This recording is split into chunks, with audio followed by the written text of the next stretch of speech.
Good afternoon, everyone. Welcome to another wonderful Wednesday. I'm so glad that you all are here. Thank you for spending some of your quarantine time with us. We appreciate you being here.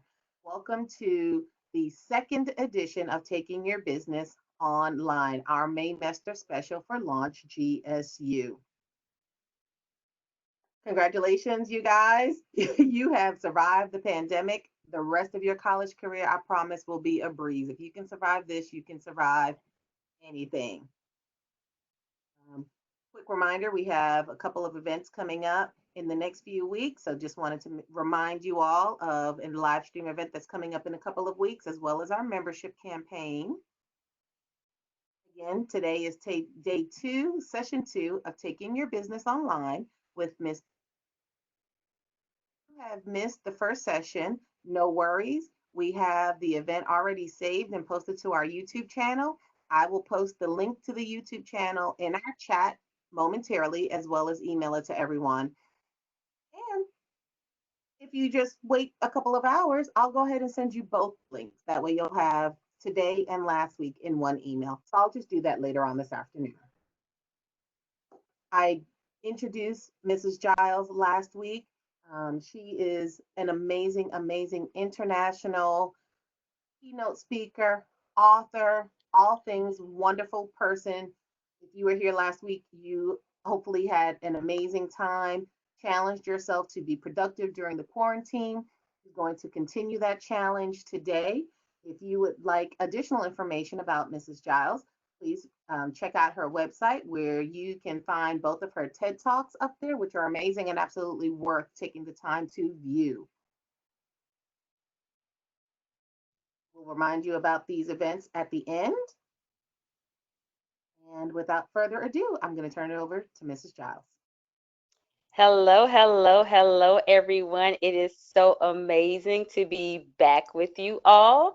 Um, I am excited to be with you all again, making sure that everyone can hear me. Erica, just nod your head if that's a yes. You can't. Wonderful.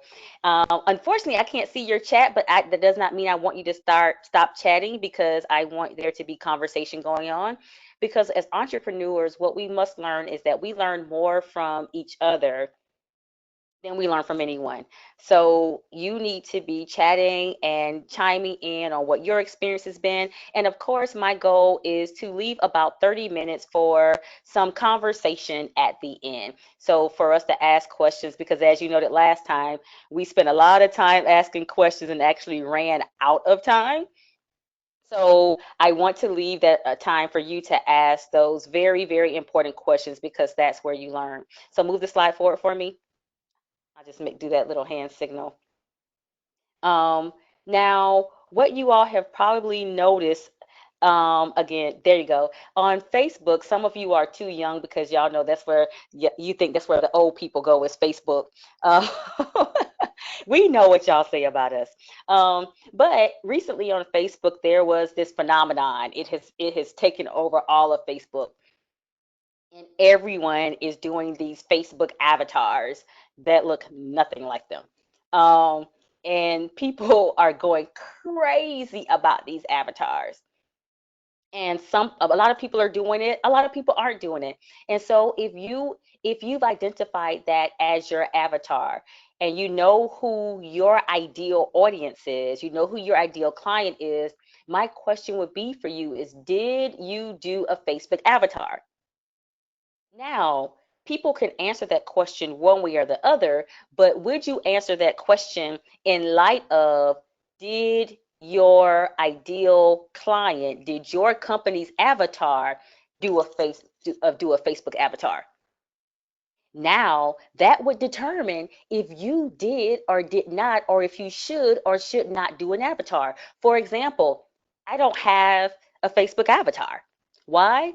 Because my ideal client, my company client, didn't do a Facebook avatar.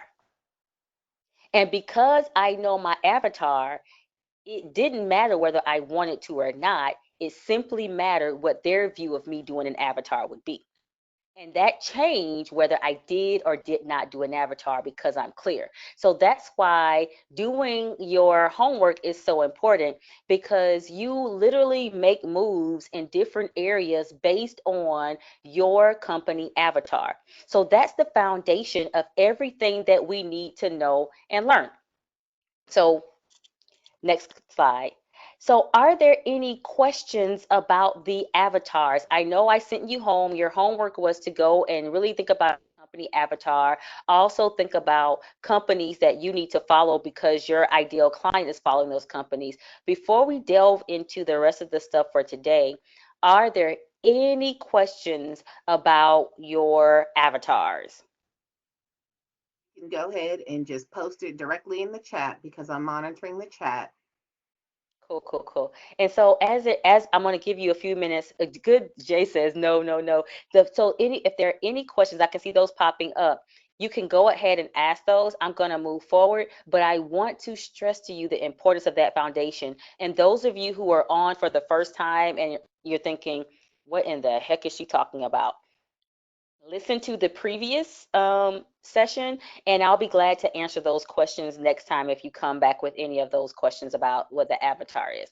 And so now we're back to our regular schedule. So we talked about the series, and the series is going to be that Online 101, online excellence, online communication, and project presentation. So we've done online 101, which we hit hard last week. We really talked about the importance of how do you establish yourself and prepare yourself for the pivot to be a face-to-face to an online business. And we really hit some of the high points of that, and I gave you some work to do around that. So making sure that you have that. What we're doing in this series is we're building a foundation. Every session compounds and builds upon the previous session. So doing your homework from a prior session is very important to the next session that we're going to. So today we're talking about online excellence. It is so important for us to understand that if we're going to transition from a face-to-face business to a virtual business, our online presence has to be done well, because we don't want our clients to feel like they're missing anything because we're not face to face, for two reasons. One, our clients deserve our absolute best. There should never be a break in service to your clients. There should never be any inferiority. They should never feel like I'm missing something. We should come with the same level of energy, the same level of expectation, the same level of excellence for our client, no matter where we're delivering. But the second thing, and probably the most important to you as you're running a business, is if there is a decrease in the level of service, my expectation is that there will be a decrease in the pricing model. And you do not wish to decrease your pricing model. Your pricing model is what you've established things on. You establish what type of rent you can afford, what type of systems you can have. If you're at the point of hiring people, your pricing model is how you determine how you can pay people. And so you don't want your pricing model impacted by your delivery of service online. So your online delivery has to be done excellently. Like I told you before, this morning I was doing a session right before this session. And what you all didn't see is I had to take off my crown, because when I'm teaching, I'm animated. And I was talking to a group of women, and my topic was adjusting your crown, being able to adjust your queendom, and so that you can rule your career as effectively as possible in a transitioning world. I was equally as animated on that call as I would have been in person. So the person who was the coordinator for that conference didn't feel a need to say, well, teacher, I know your normal speaking fee is, but since we're going to be virtual, would you mind? No. Afterwards, in between the session, she said, oh my goodness, I cannot believe you have that type of energy virtually. That's amazing. Why? Because I was not willing to change my pricing model. So I had to deliver the same level of excellence virtually as I would face to face. So how do we do that? We're going to go through three major areas, and then I'm going to give you homework. We're going to talk about documentation, operations, and delivery. So let's talk about documentation first. So when we talk about documentation, we want to talk about what is required, what is necessary for you to run your business effectively. And so we're talking about the legal issues, business issues, tax issues, all of that. And so when you think about it, for example, one of my clients is an esthetician. And she worked with me on a particular project we did. And one of the things she was trying to do and experiment with is doing facials online. Now, the interesting thing about estheticians is they need a lot of medical information to make sure that whatever they're doing or whatever products they're using don't counteract anybody else's products or any prescriptions or medications. So they get medical information. Well, medical information, if you're in that field, so say for example, I know Fung, who was here on last time, was is a personal trainer, someone in that field may need medical information. Well, that information is protected by HIPAA, which means that you need to make sure that you're gathering that medical information properly, that you're storing information properly and in the right place, and that you're keeping it secure. You all are students, so if you're working with students and you're getting certain information, let's say you have a tutoring service, well, you have some FERPA guidelines which protect student data.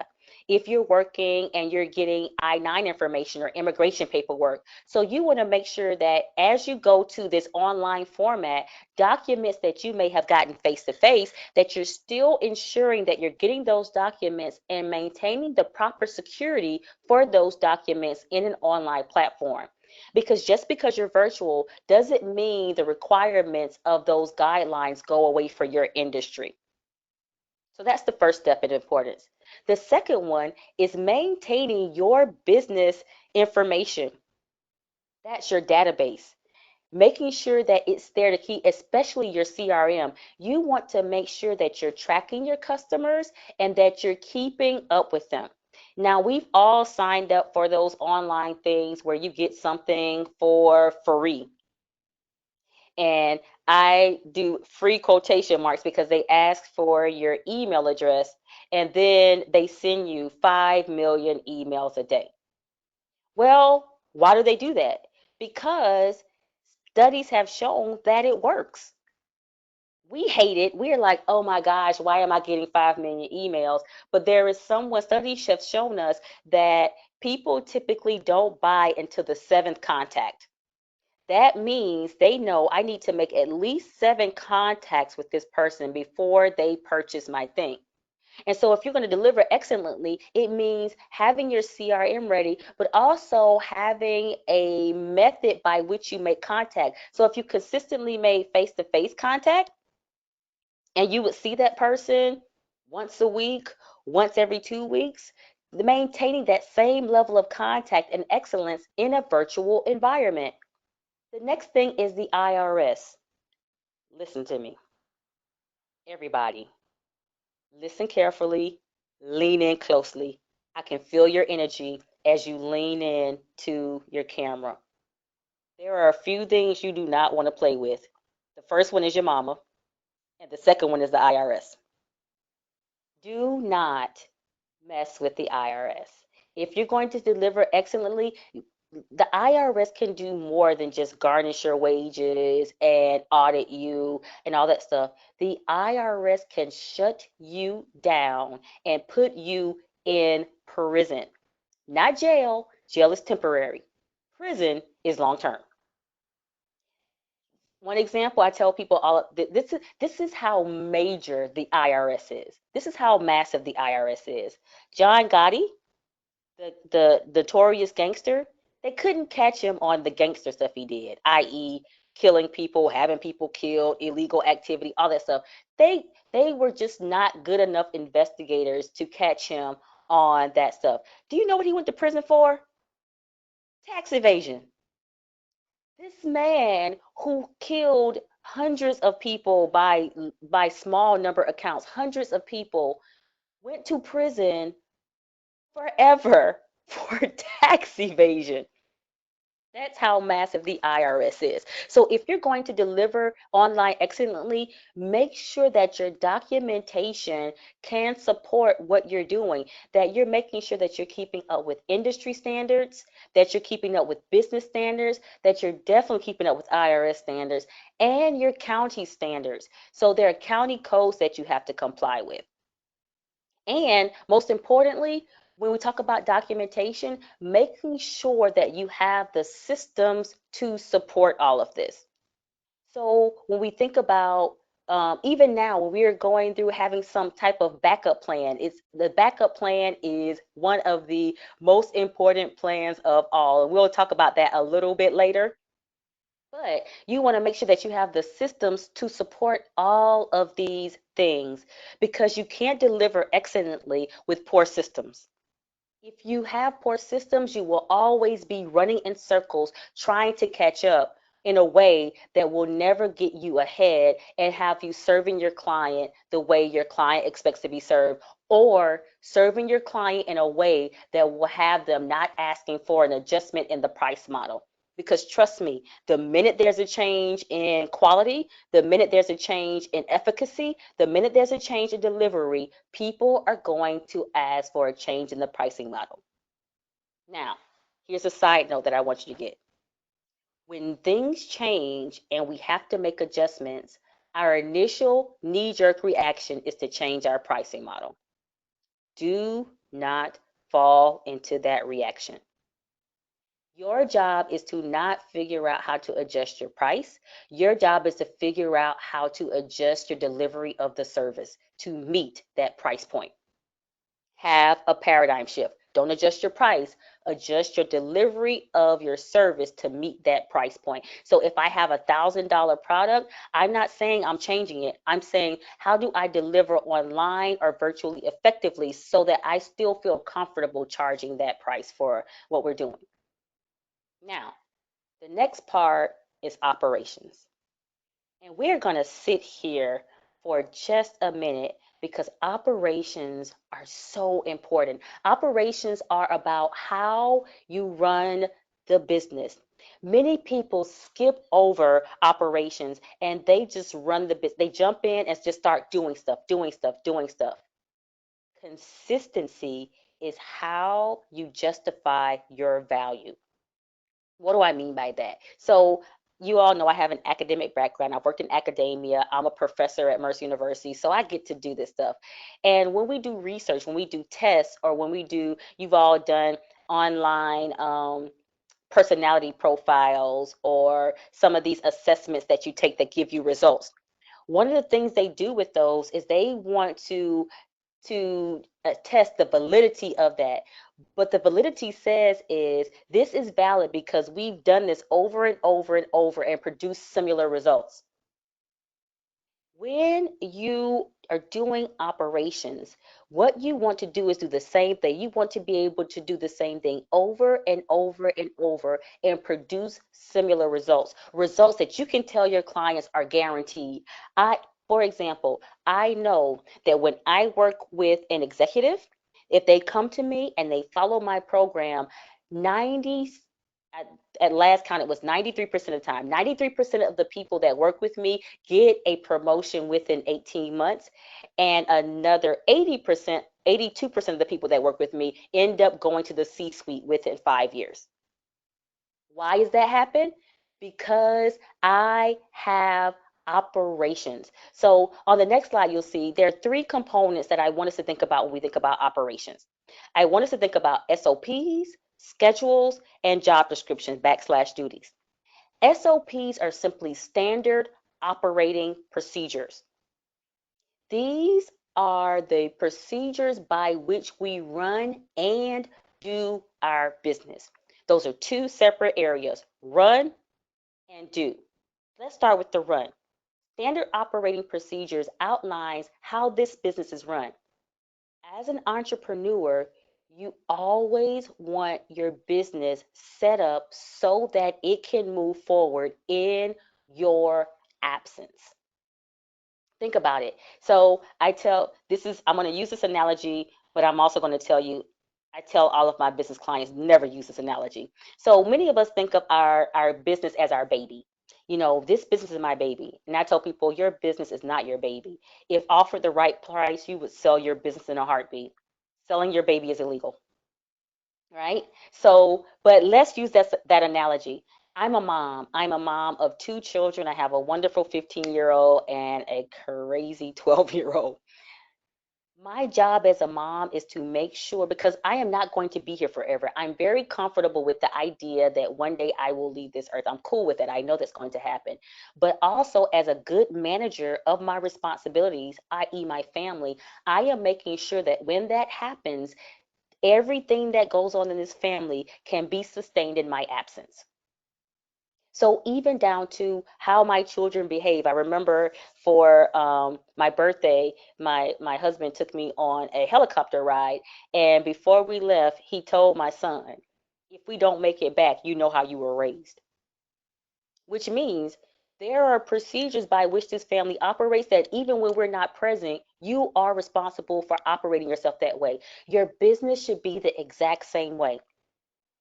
If your business cannot operate in your absence, you are holding your business back. It can be scaled. Scaling means growing on a larger scale if you're the only person that can do it. So you need standard operating procedures. And what are these? This talks about how you open, how you close, how you make a sale, how you acquire clients, the communication that happens with clients. It outlines every single thing that makes your business run. If you don't have SOPs, you need to start creating them now, because you will not be prepared to bring on people if you don't have standard operating procedures. The second one in operations is schedules. Everything. And when I say everything, I mean everything. So much so that we will take out the other V, the E, and the R and just say everything. Everything has to be on a schedule. I was on a call this morning. I did training for, oddly enough, I was on at 4 a.m. I did training for a colleague in they were in the UK. One was in UK, one was in Australia, and we were doing some training. And it was at 4 a.m. and they asked, "Teacher, how do you do it?" And I said, "I have a schedule. I'm also a beekeeper. We have bees." And I said, "I watch the bees. When the bees stop working, I stop working." Because they have a clear schedule. But everything has to have a schedule. When things go out, when you send information, when you take in information, when do we make our calls, when what times and days. So for example, all of my team knows Monday is our client call day. Monday, everybody is following up with their top client and a potential new client. Everyone on my team. That's our schedule. Everything has to be scheduled. And then the last thing is job description and duties. Here's what you're thinking. Deetra, you know we're new entrepreneurs. We're not hiring anybody. What job descriptions? You're planning for what you're going to be. So right now, just because you're doing every job does not mean you don't need a job description. The problem is what happens with many start entrepreneurs is that when something happens, they can't transition that help. So right now, someone's saying, "Hey, I can help you pivot virtually. What does that look like?" And you don't recognize, "Oh, I don't have a job description for the social media manager.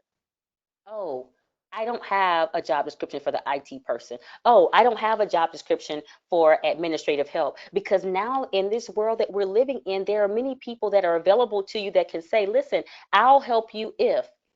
I had a person reach out to me recently and said, "Look, I've been looking to get experience working with a small business and getting my foot in the door. I am currently laid off and looking for a job. In between looking for jobs, I would love to help you." And I said, "By help, do you mean free?" And she said, "Yes. While I'm waiting, I don't want to have a gap in employment. And so I want to be able to say I was working." Because I have a job description, guess what she was able to do? I am told you I'm pivoting, so I'm taking some things online. I said, "Well, that was wonderful. If you could research some of these online training platforms for me, that would be great." How did I know I needed that? Because I had a job description for administrative help. And because I had a pivot plan, I know the job description that I need for this pivot. So knowing what you need done in this pivot process directly helps you with operations. It also helps you to barter. So in this pivot process, I reached out to a friend of mine that does marketing because I know what job descriptions I need. I said, hey, in this environment, this area, this is my expertise. I talk about how to adjust people, how to adjust workers, how to create this environment or this culture for your company, whether it's virtual, whether it's face to face, and how to currently engage employees who are out of reach like they from what they used to be. I want to get that message out there because I have this idea of operations for my company as it goes virtual. I said, I need someone that can help me with PR to get the message out there that I'm an expert, that I can help them virtually, that those services that I once provided, I would come in face to face and say, let's do a company assessment. Now I need a person that does PR to help me get that message out there that I'm doing this virtually. Now I can go and offer something. Hey, my very good friend who does PR for some very famous people, I'll coach you on your business and help you with your pivot plan if you'll give me some PR services. Now, because I have that job description as it relates to my pivoting from face to face services to online services, I can now begin to barter effectively. And so, when it comes to transitioning from this face to face service based business to a virtual service based business, your operations are going to be key. You have to know what you're going to be doing, when you're going to be doing it, and how it's going to be done. That's your standard operating procedures, your schedules, and your job descriptions. Without those, you are absolutely just flying in the wind and you're going to struggle with your delivery. Now, let's talk about operation. Delivery. When I say delivery, your delivery, how you deliver this is one of the most important things. But if you don't have that foundation, if you don't have that initial foundation that goes to documentation and then operations, your delivery is going to be so off. What's also going to be off is if you don't have that initial foundation that we hit in 101 of your client avatar. You have to know where they are, who they are, what they want, and that informs your documentation, your operations, and lastly, let's hit this delivery, please. Now, we break down delivery. Let's start off with the platform. Where are you going to offer this virtual service? Where is it going to be a membership site, a website, Zoom, web to meeting, YouTube, IG? Where are you going to do this? And everything will inform where you decide to deliver your service. But let me tell you the biggest piece of information as it relates to you deciding on a platform. What is going to give the client experience that you're charging for? Now, here's the reality. Some platforms are free. Some platforms have a free portion. For example, Zoom. Zoom is great. I use Zoom to teach my classes. So Zoom has a free format. That free format only allows you, I think, about 45 minutes of stuff and a little recorded. It's limited. But my clients need a lot more than that free platform can offer. Because of that, I have to pay for the service. And I don't just pay for the basic service. I have the web, I have the web meetings, and I also have webinars, and I also have the conference calling. All of that is included. And so, and I pick those things because I know my client and what they need to feel like they're getting excellent service. I also have to research how it's performing. And so when everything first started going crazy, Zoom was blowing up and it was not really handling the volume well. I was researching how are they adjusting? What are they doing? What things are they putting in place? And I was consistently getting updates letting me know we're adjusting to meet your needs, right? And so it's very important that you identify the appropriate platform for your people, and what's the best way to give them that experience. Now, here's the other thing that impacts delivery: curriculum. That's a word that scares people because when they see curriculum, they automatically think teacher, and their response is, teacher, I'm not a teacher. If you don't think you're a teacher, you shouldn't be in business because your clients are absolutely expecting to learn from you. As a matter, even if they learn nothing else other than I need to go back to them again, they are learning from you. I remember I have the way my hair is done is called sister locks, and I have a very good loctician. She's been doing my hair for about almost 13 years now, and I took a class from her to teach me how to do my own hair, just in case of emergencies like now, but whatever. And in case of emergencies, I could do my own hair. And I told her after I took the course, the only thing this class taught me is that you will always be doing my hair, right? I learned that from taking that course from her, that she will always. I was like, you know what? Nightly, I pray for you, and I pray that you don't get arthritis in your hands. I pray for your health and safety. I pray that you live beyond me. She's like, oh, that's so sweet of you. You care so much about me. No, I just don't want to do my own hair or find somebody else to do it, right? You are absolutely teaching your clients. And so your delivery is based on your curriculum. And your platform is based on how you want to deliver what you're teaching. And so if you're offering a service-based business, so we talked last time about personal trainers and people that do organizing services. Well, I need a platform. If I'm in those businesses, I need a platform where we can see each other. So certain, like say a web to meeting may not be good because that visual interface may not be so great between both parties, right? Or YouTube or IG. So finding out that is very important. I'm getting close to my time to give you all your 30 minutes. So homework. First of all, I want to make sure you did your homework from the last time. If you did not, if you're new to the session, go back and watch the previous video, do that homework, and then compound it with this homework because we're building a plan. By the end of this series, you should have a solid plan that you're going to use and implement to pivot your services to an online platform. Now, so what's your homework for this week? Here's we go. I talked about the importance of SOPs. I want you to document your current SOPs and their virtual counterpart. So the first part of this is assuming that you have SOPs.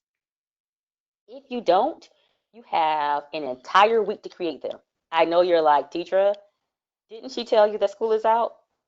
School is never out for entrepreneurs. We are always in school. There is no school. There is no graduation. You do get promoted, but you don't graduate.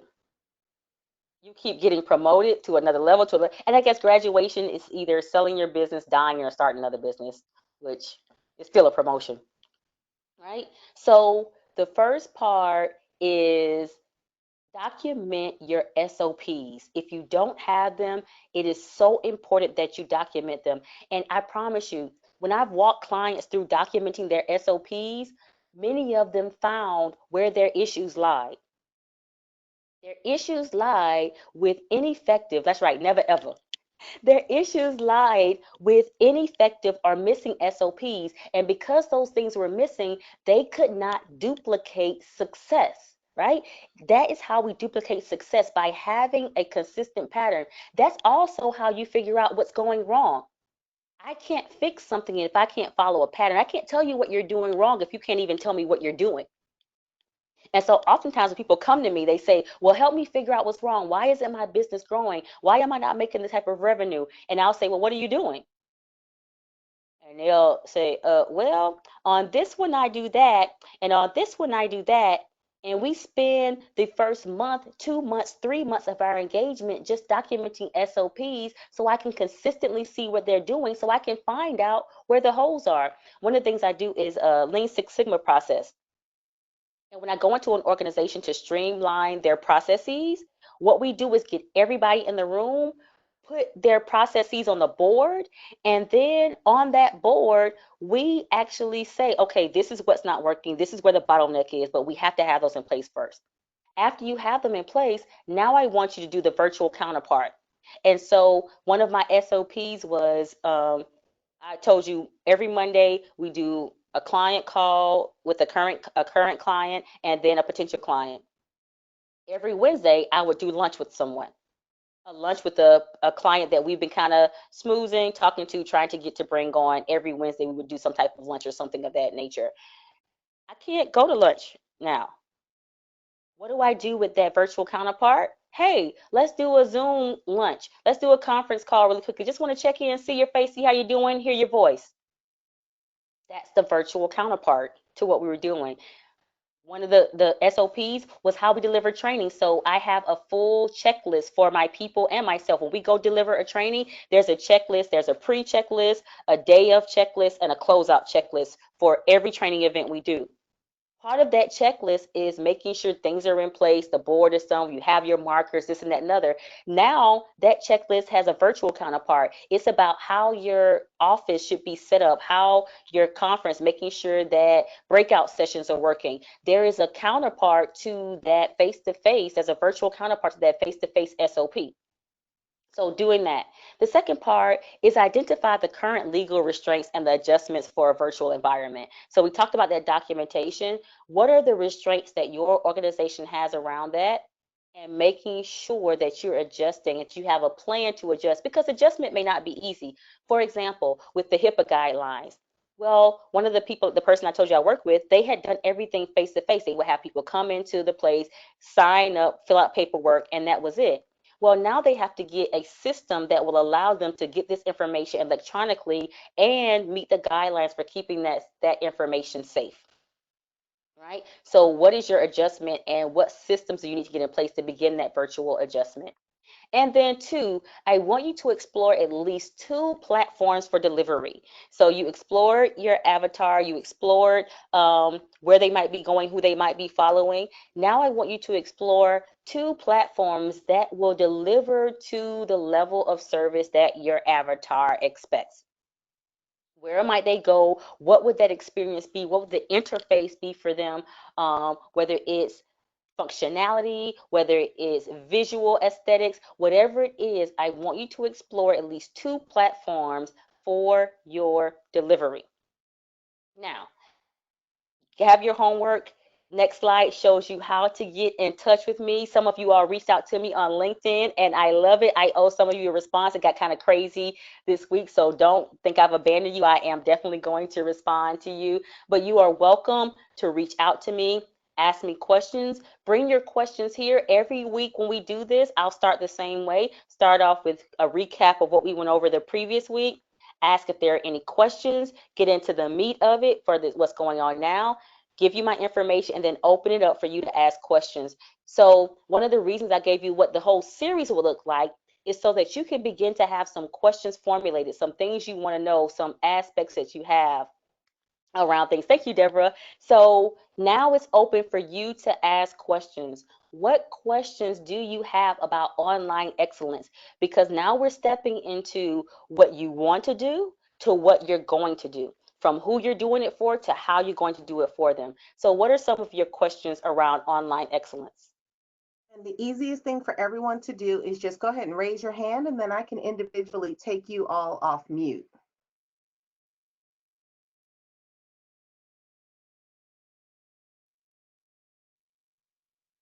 I don't see any hands raised yet. Yes, Nicole, 1 second. Okay, Nicole, go ahead. Awesome. Hi, Deidre. How are you? Hey, Nicole. Thank you so much for the session. This was definitely super helpful. And so my question is, because one thing that I guess stuck out to me the most was when you talked about the SOPs. And so I just want to, I guess, clarify what you said. So wait, I'm just trying to go back to my question. Um, so the SOPs are just like how you, a step-by-step process of how you do certain things in your business. So like, would it be like selling, I don't know, like your product or service, or like how a team meeting is oriented? kind of like that. Absolutely. So the most important SOP you have is how you go from a contact to a contract.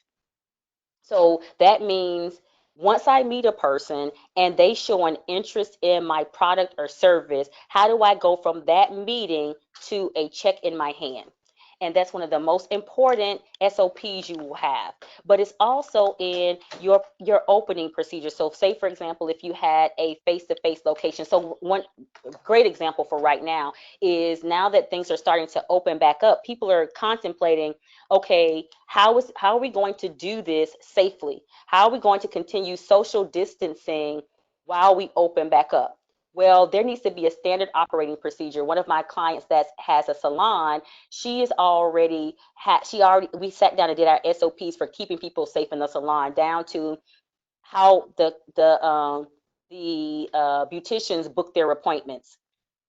They can only book one person every 2 hour period.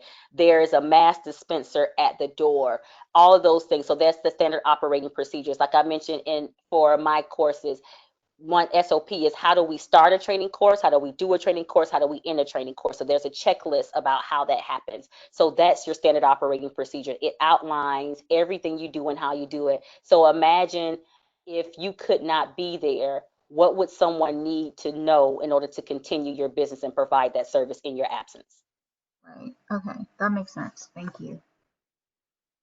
Right, let's see. Raise your hand for me. I will gladly take you off Did that mute. answer your question, Nicole? Yeah, that was perfect.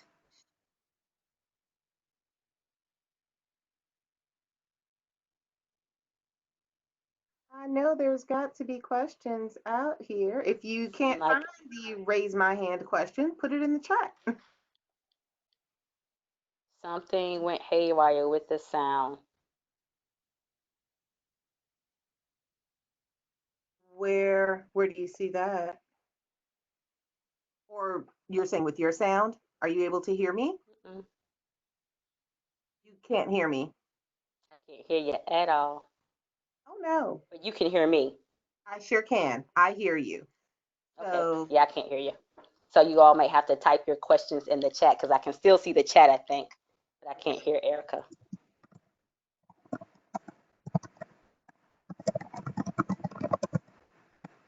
Thank you. Okay, let's look in the chat. Let's see if it'll let me see the chat. Let's see. Chat with all panelists. I see JC. JC says he's taking mega notes. Let's see what. Let's see if it'll let me see what everyone is saying.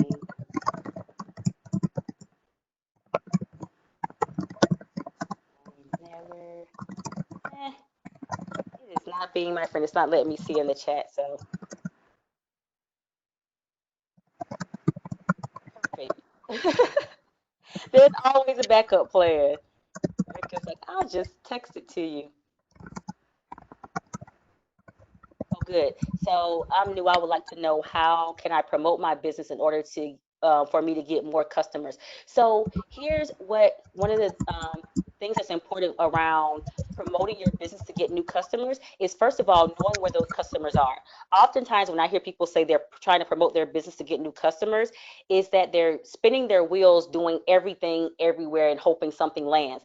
That is the most ineffective way to get new clients and customers. The most effective way to get a new client or a new customer is to make sure you're going where they are and go and be there consistently. So one of the things I do is I have a broadcast that I call Good Morning with Teacher Giles because I have a program called The Good Life where I teach people how to, especially top level executives, how to enjoy the journey to success because people often think you don't get to be happy until you're successful.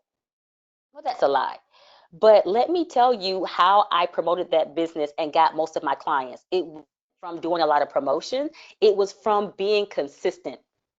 It was from consistently showing up every Wednesday morning on Instagram TV and doing an 8 a.m. And 8 a.m. seems so early, but because people know she's going to be on IGTV every Wednesday morning with a Good Morning with Teacher Giles, And from that consistency, there are people that have been watching that for a month, and they're just now reaching out to me to say, "Hey, I want to work with you. I want to do the 30-day reprogram."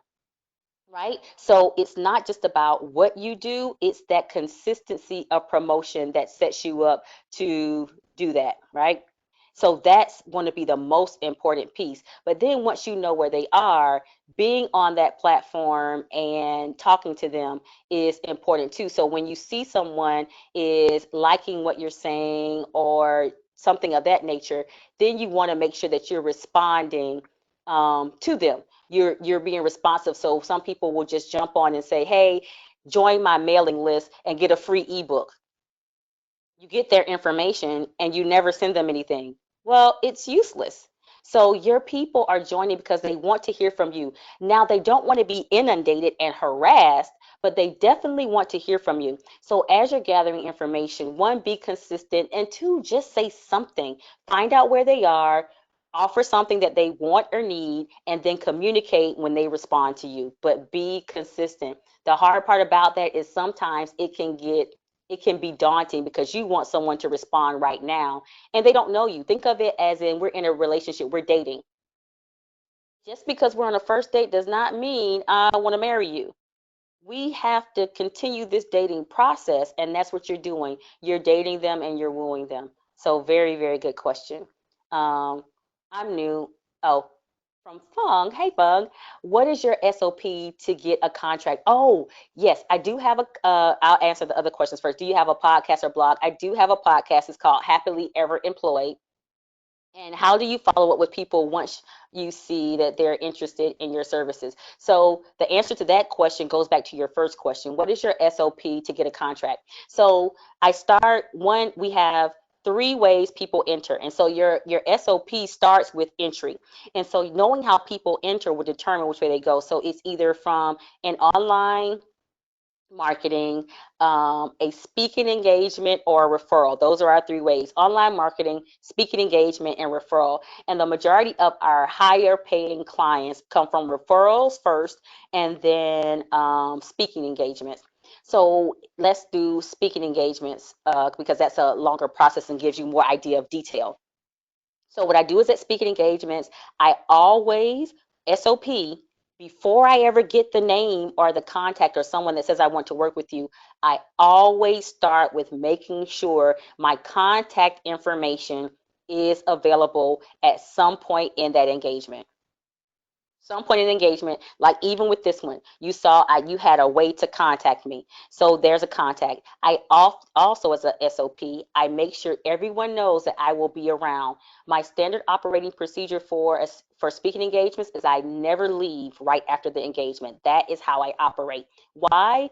Because think about it. The last time you went to a conference, the last time you went to an event, what was there? There was a line to talk to the speaker, especially if they were a good speaker. There was a line to talk to them, and in that line what they're doing is they're getting cards, they're getting contacts, people are exchanging contact information. Once I get that information, before I do anything with the information, it goes directly to my assistant. So we have a system on your phone. There's a way for you to take a picture of a business card or a contact. It translates it into information for your system. That information goes directly to my assistant, and she immediately puts them into what we call a funnel. A funnel is a set of emails that are already scheduled to go out and communicate what you want to communicate. And so I determine what type of person this is. Is this a person that wants me for a speaking engagement, for coaching, or for training? And I write that on the card. So when my assistant gets it, she knows this person either goes into a speaking engagement funnel, a training funnel, or a coaching funnel. That funnel is already set up to send information out at certain points in time. So say, for example, each of the funnels, no matter what, has a 24-hour contact. So after I get your information today, in 24 hours, you'll get an email from me saying, "Hey, it was great to meet you at the GSU launch session. Hope you learned something. Happy to share XYZ. Here are a copy of the slides. Let's set up a time for us to talk to see how I can help you further," right? And then it goes from there. And I follow up with those phone calls. Now, here's the deal. Most people aren't going to respond to that 24-hour email. They'll get another one in a week. The goal is my standard operating procedure is to get them from a virtual format to get it on the call. I want to talk to you. Once we talk to someone, you have a relationship. And then it goes down from there. So I don't want to bore you with the details of it, but you can kind of see how it's maintained. Why is this important? Because I am not the only one in my organization that speaks. Initially, I was. But even when I was the only one that spoke on behalf of my organization, I still had SOPs around speaking engagements. Why? Because one, wanted to know what I was doing and be consistent and see what was working and what wasn't. But also, I planned ahead. I knew that one day someone else would have to or be able to or go out and speak on the company's behalf. And I needed them to know what to do too, because if they're out speaking and don't turn that contact into a contract, it's a waste of everyone's time, right? So that gives you an example of what an SOP looks like to get a person from a contact to a contract. I hope that answers your question well, Fung. What promotional methods are your customers most likely to notice or be interested in? So that's depends on the avatar for what I'm doing, and that's why those avatars are so important. So, say for example, I told you all about a book and a beat, and that's the course that I have, that's separate from executive prep, that I where I do the speaking. This is a completely separate side thing that I just started out for fun and actually turned into a life and a business of its own, where I do a virtual makeup class and a book club conversation. Um, um, so But that is where I kind of do those two things together. And what happens is the way I promote that is I know where the people that will go to that class are located. Those people are going to be in a social media platform, and they're going to be in more of a Facebook environment. My crowd is the 38 plus crowd, 38 plus audience. And so I am going to market in that area. That's where I will push and promote this particular offering, right? So I know where they are. I also know when they will be checking to see when I'll be posting. I know when they'll be checking their virtual environments. I know when they'll be on Facebook checking. I know when they'll communicate with me. So it's very important for that avatar to know where and when to promote so that you can hit them where they are. That's the most important thing when we're talking about promotion. Now, when I'm thinking of my larger corporate clients, they aren't on Facebook. They're on LinkedIn. So on LinkedIn, I'm posting relevant information to them.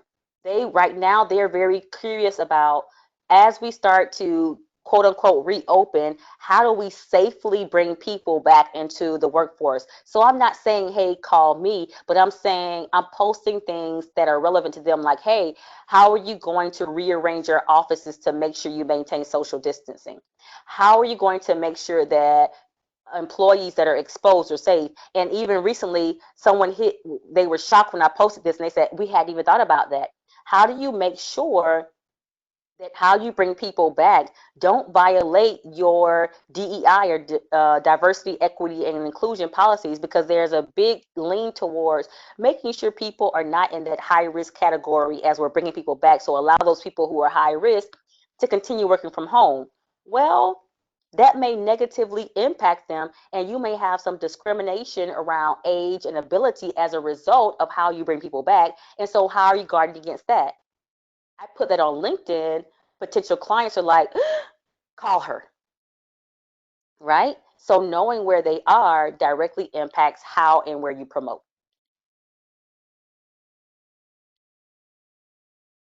And if I'm not answering your questions well, just say, hey, that was great, but that was a great answer, but how about this other question?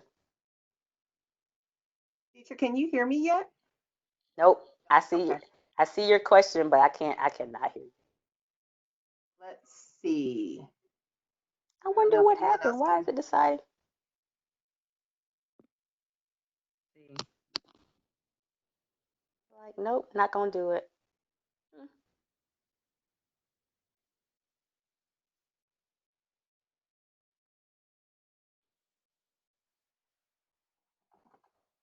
Now is your time. If you have questions, ask them. Okay, go. I'm ready for it. She's typing feverishly.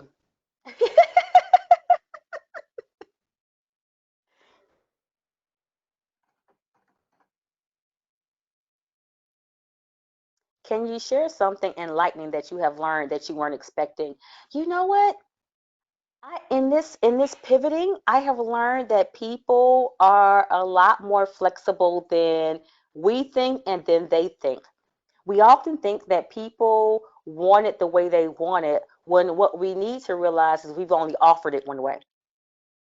It never crossed my mind that I kind of let people know that I can do virtual training and that I'm skilled at that as a company, but I never really put it out. So when someone says I want training and I do a training proposal, I very rarely include in that proposal, and here's a cost proposal for virtual training. And in many instances, I talked about not having to adjust your price. It's still a price adjustment for them. For example, the NSA is one of our clients, and I do training for them. But part of my training with them is flying wherever they have to go. Even though the cost of training won't change, the amount of money they spend in travel will be significant. So, say for that contract, it's about typically when I'm doing that course, there are three of us teaching at one time. So we're paying three instructors. That means three people are traveling, three people are staying in a hotel for a week. And that's over a $20,000 cost savings per week for them. And I never really offered. And I realized, hey, many people are not flexible because we're not offering flexibility options. So that was one thing that I learned that I hadn't expected. Are there additional distribution methods you could use to sell your product where you could compete effectively? Oh my gosh, there are the options are endless. But I hate to keep going back to this, but it's so important. It really is the crux of everything. It goes back to your company avatar. Where you distribute is directly related to where your company will go. For example, if you're into arts and crafts and making one of a kind items, you could distribute on Etsy, but is the high end client going to Etsy to buy one of a kind items? That's a distribution method for you, but that may not be where your client is. For example, there's a woman in Spain. I treated myself a while ago. I had some mile markers, and once I hit those mile markers, I said I'm going to treat myself. And she makes quote unquote doctor bags, but they're handcrafted leather bags that kind of have the old school, doctor bag feel to them. And these are handcrafted leather items. She makes each one by hand. You can customize. You can get the type of material you want, the color you want, the interior, the hardware, all of that. You get to pick it and customize your bag. Well, she could sell her products on Etsy, but guess who is not going to Etsy to pay that much for something? Her client is not going to value her product on that distribution platform. And so knowing who your client is, what they want, and where they shop will determine where you distribute. But the options are, oh my gosh, there's so many places that you can distribute.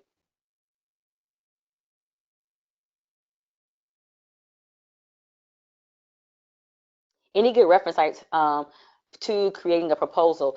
Oh my gosh. So it depends on when you say creating a proposal, what you mean. If you're talking about you creating the information and someone putting it in an aesthetically pleasing format, or actually having someone write a proposal for you. So on the first hand, if you create the content and you want someone to put it in an aesthetically pleasing format, I would say Fiverr is amazing. One is inexpensive, Fiverr.com. If you've ever used Fiverr, check it out.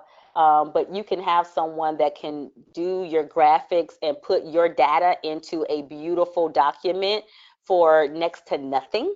And that will be a great place to do. But if you're looking for someone to actually create the content for you, places like Upwork is good because Upwork is a site, Upwork.com is a great site where people that are actually experts and SMEs in a particular area, or subject matter experts, they will go and offer their services, and you can kind of see what they've done, how they've done it. And there's Fiverr doesn't give you an opportunity to actually speak with the person. Everything has to be virtual, which is what we're trying to do. So there's no way to have direct one-to-one communication. Upwork is different. So these are consultants, and there's an opportunity for you to get on the phone and have a phone call. And when it's coming to something like creating content around a proposal, you really want to be able to talk to someone. So if you need help creating the content, that's the place that you want to go.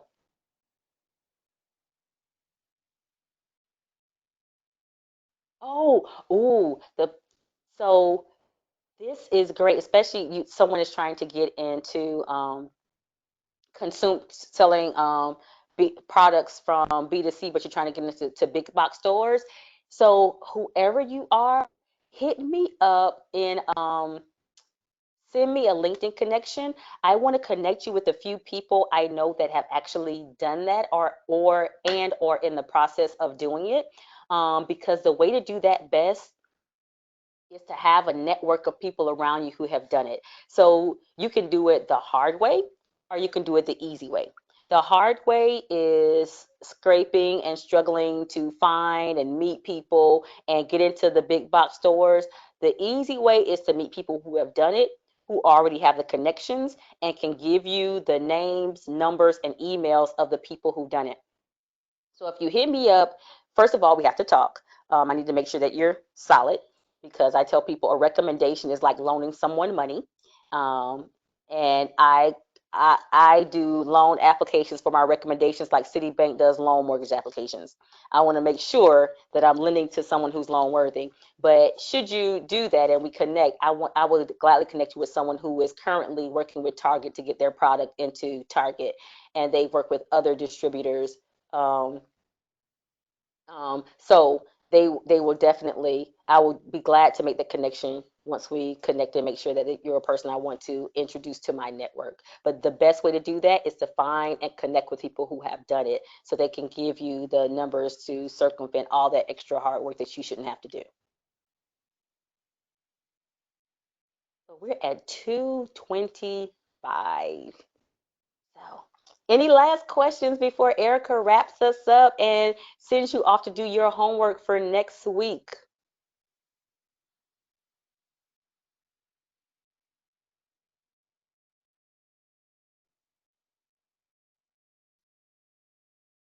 Yay.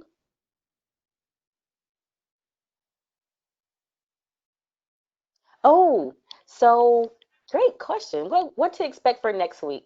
So next week you're going to jump into the next part, which is online communication. So online communication, we're directly going to start talking about. So I'm sorry about the movement because my phone decided to go out because I didn't intend to use my phone. So I have it plugged up for to a charger so we won't do a Teddy rally on y'all.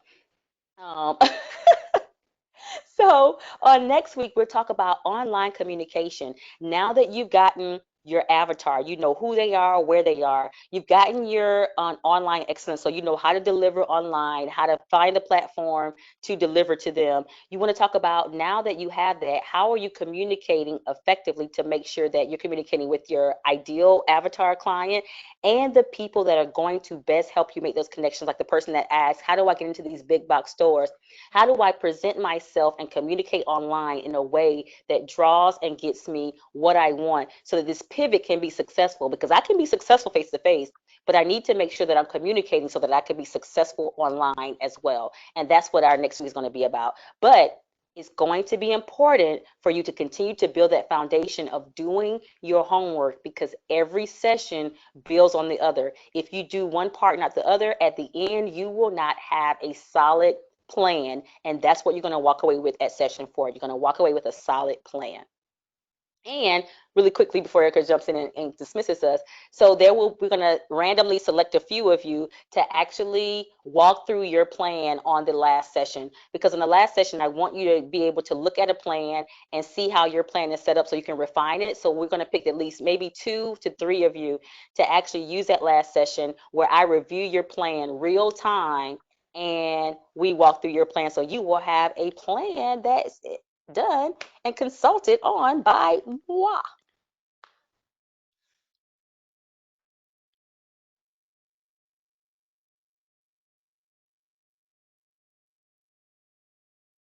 Yay, you're welcome. So now we're turning back over to Miss Erica to dismiss us.